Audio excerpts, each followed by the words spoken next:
Hello, on va comprendre c'est quoi le cloud computing.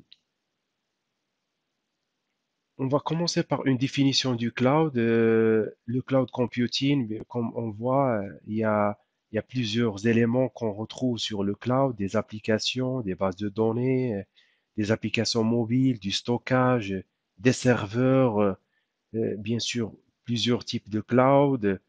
Et on se pose cette question, c'est quoi ce cloud computing qui permet d'avoir ou de fédérer plusieurs éléments qu'on vient de citer?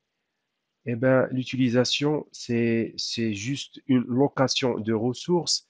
Le cloud computing permet pour un client de louer un service ou une ressource. Et il n'y a pas en fait la possibilité d'acheter ou d'acquérir des éléments. Lorsqu'on parle par exemple un serveur, tu vas pas acheter un serveur, mais tu vas juste louer ce service serveur sur le cloud computing. Le fournisseur de ressources appelé cloud provider ou fournisseur de services.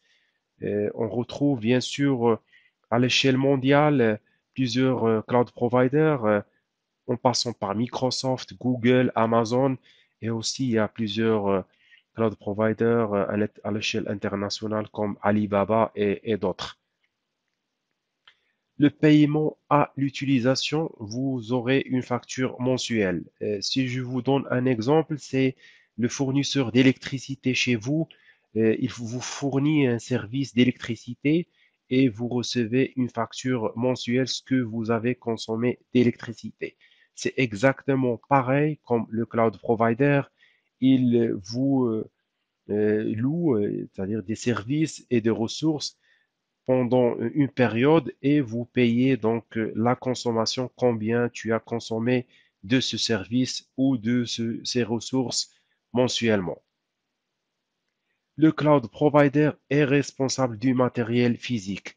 Lorsqu'on parle des serveurs physiques et on parle bien sûr des hyperviseurs, des baies de stockage, tout ce qui est réseau, les switches, les routeurs, les firewalls, on parle tout ce qui est équipement physique, c'est le cloud provider qui est responsable de ça. C'est-à-dire, on parle de responsabilité de bout en bout. Si tu as, par exemple, tu gères la même infra chez toi au niveau du data center, c'est toi qui es responsable.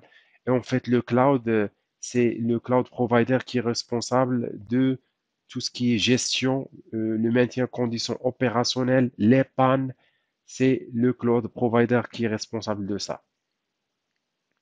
On a aussi que les cloud providers offrent généralement les services machines virtuelles, stockage, réseau, conteneurs, l'informatique serverless, l'analytique.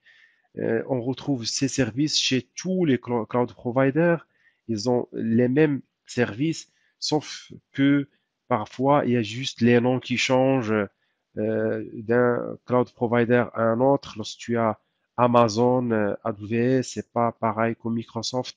Les noms des machines virtuelles, c'est pas les mêmes, mais en principe, on parle d'une machine virtuelle, c'est la même VM, sauf les noms qui changent ou il y a parfois des éléments qui changent en termes de capacité, mais on reste sur les fondamentaux, c'est pareil.